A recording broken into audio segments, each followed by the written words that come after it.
Let me begin by adding my thanks to everybody who has contributed to the organisation of this conference as a whole, and to the Fage Lectures in particular. And among those, I would join Tony in particularly thanking Benedetta Rossi, who has had to cope with more emails than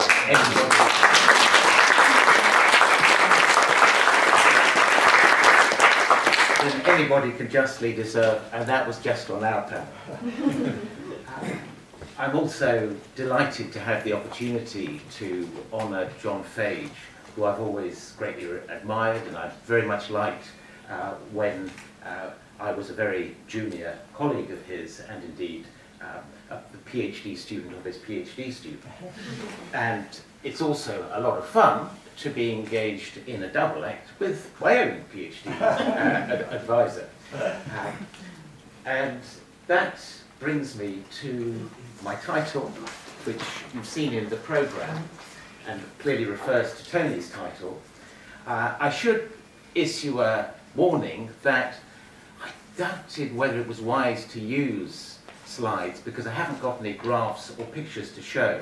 But then I thought I will be going quite quickly over some material that may be unfamiliar to at least some people in the audience, and therefore maybe it would help to set out a menu, and I'll be a little selective in the attention I give to different items on that menu. What I really want to focus upon is the subtitle, Promise and Problems in the Resurgence of African Economic History, which, in a very slight but well footnoted departure from Tony's chronology, I would date from circa 2000, conveniently enough. Let me briefly underline why such a resurgence was needed. It was needed first in African history and African studies, I think. It should be underlined that there was never a moment when the teaching and research in this field or subfield stopped. Some of us continued throughout, not noticing the changes of fashion. And naive students embarked on PhD theses and even completed them, hoping that by the time they did so, they would the fashions would have changed and they would once again be on a winning stock rather than in a bear market. But undoubtedly there was a decline in the volume of research and teaching in this field from the later 1980s through to the end of the 90s, and more generally there was a decline in the centrality of African economic history within the wider field of African history and African studies. Also, a resurgence was needed from the perspective, I think, of the discipline of economic history and the discipline of economics, particularly development economics, as a whole. And I say that because the mainstream journals, the mainstream syntheses of economic history and economic development had largely failed to notice that there had actually been a revolution in the study of the economic history of Japan, China, South Asia, Sub-Saharan Africa, and Latin America, from at various dates, starting at different points in the different regions, but essentially from the 1950s through to at least the end of the 1980s. A revolution in which, in the case of Africa, Tony Hopkins, of course, played a huge part. This lack of attention to the research in economic history that had already been done was evident in this landmark volume. This presents the proceedings of a conference organised by the agency that spends more money on promoting the study of development than any other agency on the planet, the World Bank. And the volume, as you see, was edited by two very well-known names, one known by the whole household, one perhaps known by some in the household, in the field of development economics. And it contained a chapter on economic history. And the chapter was written by three of the very best-known economic historians on the planet. The remarkable thing to me is that not only were none of these three specialists on any part of what we now call the third world, though a couple had some acquaintance with North Africa, in one case at the very beginning of his career, and in the other case, medieval North Africa. But also, none of the three economic historians, nor the editors, felt it necessary to comment on or justify this lack of use of the specialist research done on the very parts of the world that the bank and the discipline of development economics was studying. I don't think that would happen today, and I don't think it would have happened even by 2005. The volume was published in 2002, and very soon afterwards things began to change. So let me give some evidence of what I call the resurgence of African economic history. Before I do this, let me just put this in perspective, in case you haven't noticed very large numbers of people proclaiming themselves as economic historians of Africa. I would put it this way, that in the late 80s, early 90s, and drawing on my own experience in organising workshops, I think one could more or less fit all specialists on African economic history around the whole planet, in Africa and outside, from PhD students to older folk, into probably a minibus. Whereas by today, I think it would require a whole bus, then probably it wouldn't fill that bus. So I don't want to get expectations too high. But nevertheless, in a number of ways, there has been a resurgence. More research by people in both economics and history departments, and at least the same amount of research in the field of African economic history by people in other departments, because the study of African economic history, and this is one of my themes, has always been an interdisciplinary activity. Definitely more teaching, more courses, and indeed more programs, including in history departments in Africa.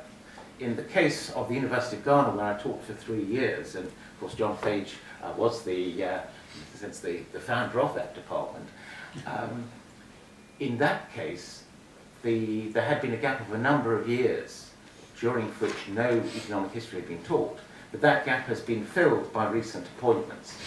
And I'm about to examine a PhD thesis, undoubtedly in the field of economic history, from that university. And again, the University of Cape Town's history department, in the context of the dissolution of the previous Department of Economic History in the 1990s, they now have, again, a full undergraduate program in economic history, and they're planning a master's. So definitely some evidence there of revival, and that enables students in certain parts of Africa at least, and in more Western universities than in the recent past, to ask the question which students in Legon used to tell me was the fundamental question and the only reason they took my course, that they wanted to know, why are we so poor? And they thought they knew who they were. They were not, frankly, in any doubt about that in terms of identity. Later on, they certainly acquired plenty of interest in that subject again, but they were particularly concerned about this fundamental question. In this context, I would just put in the aside that one of the things I've always found frustrating about the field of African history is our collective inability to keep in our heads more than one big agenda at a time. At one time, it was all material bases and modes of production, as Tony mentioned. Then it was all collective identity. Surely we can do these things at the same time. And surely it would be good for all these projects if there was constant interaction between them. Finally, and I apologise for using this terrible word, particularly to Tony, who's very sensitive to matters of good usage. So I won't pronounce it, but you can see it up. There is, for the first time, really strong evidence that Africa is part of the world of economic history and the world of not just development economics, but growth economics, as understood by the self-styled mainstream, as manifested in disciplinary journals, that's to say journals that do not have the word Africa in the title. Let me go on to distinguish certain ways in which substantially Africa is, or perhaps is not yet, involved in the mainstream. The first is Africa is undoubtedly in the data set. The data may or may not deserve that name, but it's there. And Achimoglu, Johnson and Robinson's famous articles of 2001 and 2002, which Tony obliquely referred, are a perfect example of that. If you're stuck with using a method which involves comparing the member states of the United Nations as they are today, Africa, apart from anything else, has the great advantage of having an awful lot of members of the United Nations. And Africa is also in the data set, for example, of labour history. And here I particularly commend the International Institute of Social History in the Netherlands, which embarked a few years ago on what they called the Global Labour History Collaboratory.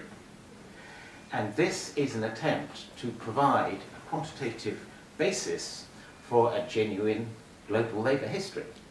And whereas I think it's fair to say, had this been tried in 1960, it would have been only the rich countries. They were entirely serious about wanting to include Africa. They made the approach to various Africanists, including to declare an interest myself. And there are various problems in implementing it, but the basic principle that Africa is involved in global labour history, just as in global any other history, has certainly been accepted by the mainstream. What about Africa and Africans as agents in global history? What about recognition of the distinctiveness of different kinds of African experience in a world context? On that, I think there has been a bit of progress in the last 10 or 13 years, and several of us have written in ways that we hope contribute to that, but I still leave a question mark about that. To the bottom item of my list, I have two question marks because I think we have not made much progress towards reversing or ameliorating the notorious conceptual Eurocentrism that afflicts African history, as well as, to varying degrees, allied branches of humanities and social sciences. In other words, most of the tools that we think with, most of the big ideas, have been formulated with reference to the experience of other parts of the world. Scholars of, and especially from India, have begun to change that, but I think we haven't yet made very much progress in the case of Africa. Okay, who is responsible for all this? Just briefly, or rapidly, some of the sources of this resurgence of economic history in Africa are, I think, genuinely new. One of them is the challenge posed by the new global economic history. When I said there'd been a quiet revolution, or at least an unnoticed revolution, in the economic history of various parts of what we used to call the Third World, in each case within a particular area studies context, that changed dramatically at the end of the 20th century with 3 or 4 books, each of which was written by a leading expert on one or other part of the non-Western world, but each of which took that knowledge and tried to rewrite Western history on that basis. The most famous example undoubtedly was Kenneth Pomerance's The Great Divergence, but also I'll mention Karo Sugihara, and not least Joseph Inekori, of course the Nigerian historian, whose book Africans and the English Industrial Revolution, I think, was a really major contribution. There was a very positive response on the whole from the mainstream in economic history and related disciplines. So the response to Pomerance especially was to launch massive research programs embracing different continents. And debates stimulated by, for example, comparisons between Latin America and North America had flowed about economic growth, markets, and the relative importance of institutions versus resources in explaining why, for example, southern continents, with the notable exception of Australia, tend to be poorer than northern ones. And several of us have attempted to respond to that challenge, just in passing, but because it illustrates an important point. The nature of the comparative challenge has changed since Tony wrote An Economic History of West Africa. In those days, if I may be slightly facetious, the real interest in the comparison was probably to identify whether the part of the world you studied had markets, or at least price-forming markets, whether it was characterized by at least as much economic rationality as your own continents. That is all taken for granted. Now, having been told that in China, in India, there were periods of recurring economic growth before colonialism, that is, in a sense, the question that is now asked of Africanism. But the second source that I think was genuinely new was ultra-long-term econometrics. New institutional economics was not new in Africa. Robert Bates introduced it really in the early 1980s, late 1970s even. But Acemoglu, Johnson and Robinson brought a new method, the method of cross-country growth regression analysis, which had previously been tried only on the post-colonial period, and only really since about 1991, they suddenly projected backwards, engaging in comparative statics over periods 500 years apart, and that stimulated others to follow. But besides these two, and I think extremely importantly, there has been in the last 10 years and more a broader interest in measuring whatever can be measured in Africa's economic past, including into the pre-colonial period. And this has obviously had some uneven effects. One of the techniques that I think is most useful, and I say that having as a participant in it, but it really wasn't my idea, so I think I can still say that I think the work of Alexander Moradi and York Batten and others has been extremely important in applying to Africa the methods of anthropometrics, which are well known in the study of other parts of the world. In other words, human height and changes in average height are surprisingly good indicators of the changing physical welfare of a given population. This is not unprecedented in Africa. David Eltis did this in 1979 and 1981 for slaves liberated and landed in Sierra Leone, but it has not been applied systematically and continuously until recently, and it had not been applied before using the abundant resource of the colonial recruitment records. Again, you've had new approaches to old questions and old sources. There's no older source in the quantitative study of Africa than the British colonial blue books, but Ewald Frankema and Marloes van Wijsenberg, I think, were the first to really systematically try and study that across a lot of countries, and they produced really important revisionist work. Other changes really reflect new resources rather than necessarily new approaches. And these very much build on earlier work which had simply never stopped, notably the Atlantic Slave Trade Database.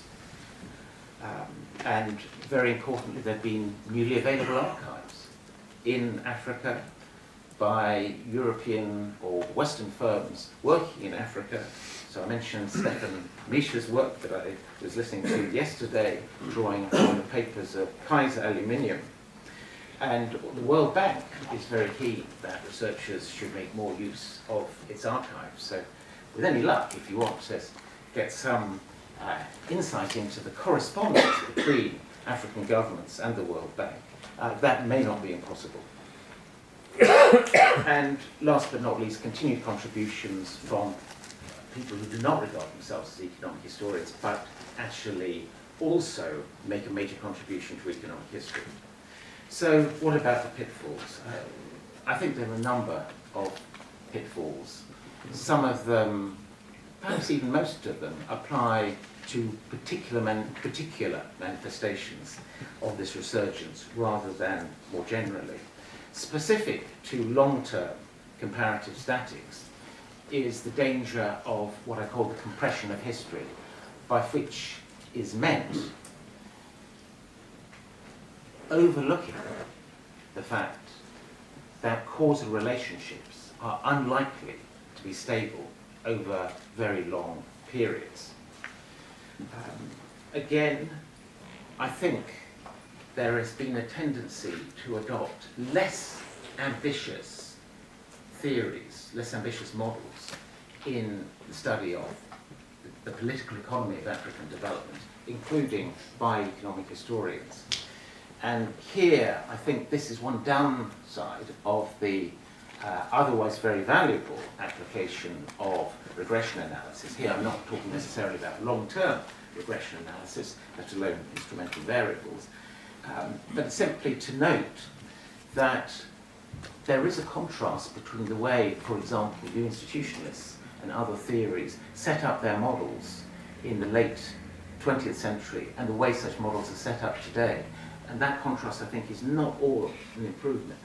So Robert Bates, in the early 1980s, in the most influential work, perhaps, of his career, constructed a model to explain the relatively disappointing economic growth of most parts of sub-Saharan Africa since independence. He noted that there were certain countries that were exceptions to that, and he used those exceptions as reasons why we should accept his overall argument.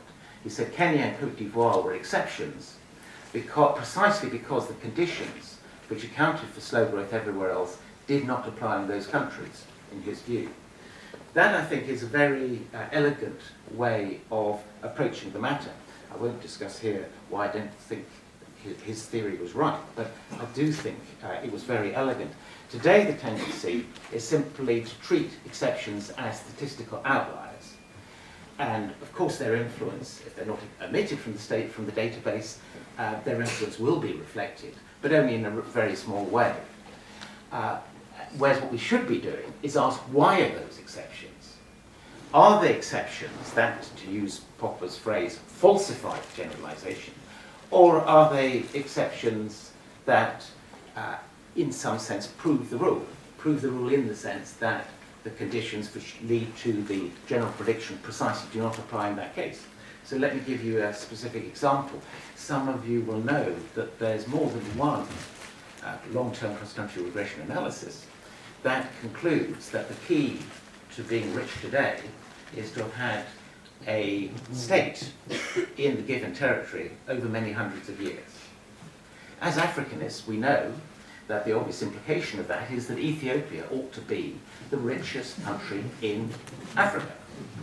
I find it deplorable that neither of the papers that I'm familiar with that make this argument actually take on the Ethiopian case to try and explain, well, okay, is it that the theory is wrong, or is there some other explanation?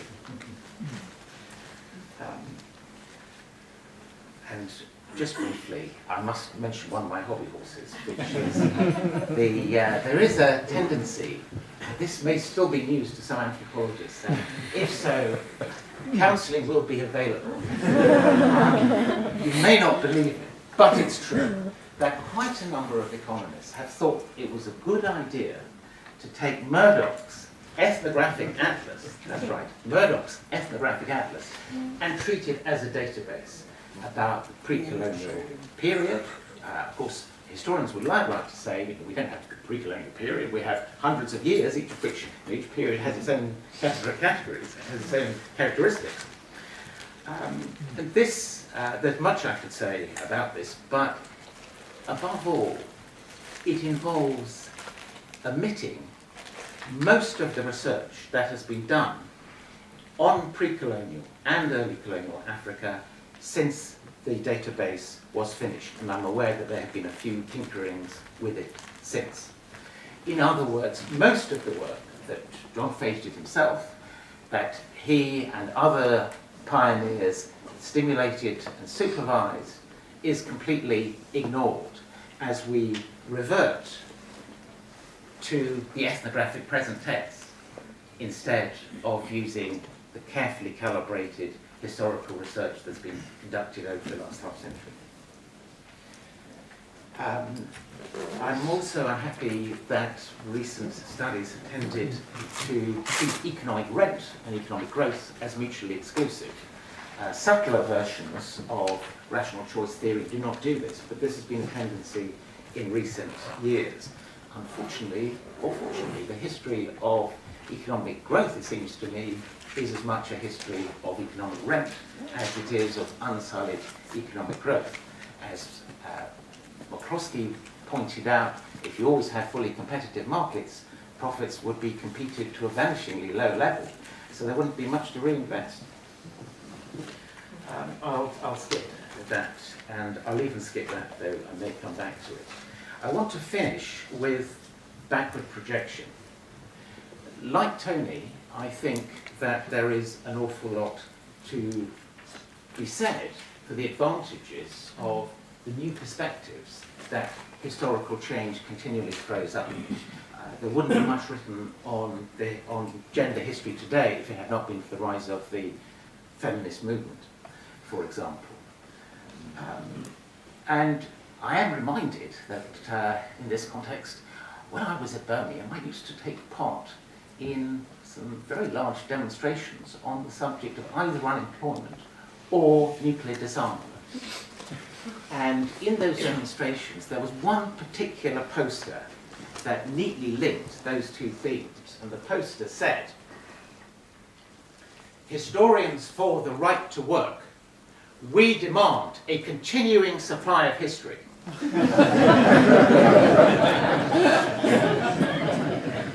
The risk comes when one gets too excited about recent history, and particularly when one interprets it over-enthusiastically through the lens of the prevailing ideology.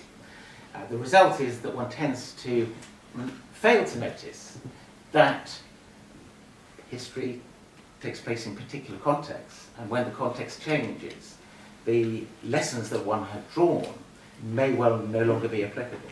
One example is the capitalism and apartheid debate, the liberal versus radical view. By 1994, the radical position had few defenders. Many economists hailed the fall of apartheid as, among other things, a vindication of liberal economics, because it apparently showed that a system based on distorted markets, distorting the labour market, could not possibly survive in the long term. That's all very well, but the trouble is there is an awful lot of evidence that distorting the labour market, to put it euphemistically, was central to the economic growth of South Africa in the early 20th century. And a very neat demonstration of that, quantitatively, is by Charles Feinstein in his 2005 Economic History of South Africa. Finally, individual property rights in land. There is no cause closer to the heart of the current orthodoxy than individual property rights. And in this context, it is absolutely right to mention, I think, a brilliant study by Goldstein and Udry in Ghana, published in 2008. They studied investment. Very appropriately for the context, their measure of investment was how long does a farmer leave his or her farm to lie fallow. And what they show is that the farmers with the most secure property rights, namely the elders, left their land to lie fallow for longest, whereas strangers basically kept it under cultivation all the time in case somebody should seize it on the grounds that it wasn't being used. Now that's a brilliant study, and I think I fully accept their findings.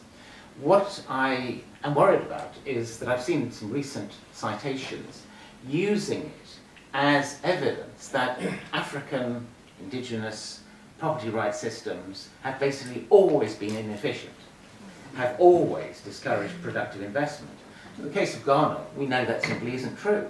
You only have to think back to the waves of investment that made Ghana the world's biggest cocoa producer in the early 20th century, the second great wave in the 50s and early 60s, and indeed the third wave in the 90s and early 2000s, all of which took place under the very same kind of property rights system that now turns out to be wanting in the present situation. And I think what has changed is quite simply that land has become a lot scarcer. And in that context, the elders have responded with what Stefano Boni, in a happy phrase in his PhD thesis, called the emergence of the permanent stranger. In other words, whereas at the beginning of the 20th century it was quite easy for a stranger to acquire land, even by purchase in some cases, otherwise by rent. Now you can rent land, but you'll always be a stranger, and your property rights in this context are insecure. Moral, we need to pay attention to the changing context, including the changing material context. I will not go over these, but simply to give some examples here of potential, since I talked not only about, or I promised not only pitfalls, but also potential. I think these are only some of many, many projects which are underway. The most general one is the first one, that we already have, and we will have more very soon, better information on levels and trends in living standards during the colonial period at least, which I think do have important implications for the revision of our understanding of basic issues about economic development. And finally, in terms of the ways forward, I'll just end on the last 2 points. The antidote, or what is better than the Murdoch ethnographic atlas, would be a collective effort to develop a historically sophisticated database which actually does not operate in the ethnographic present, but takes account of changes. Of course, it would be a very spotty database.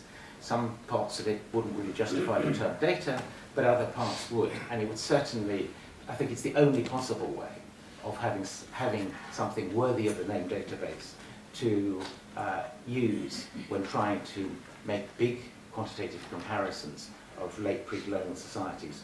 And finally, reciprocal comparison. I'll leave you with that last thought. Thank you.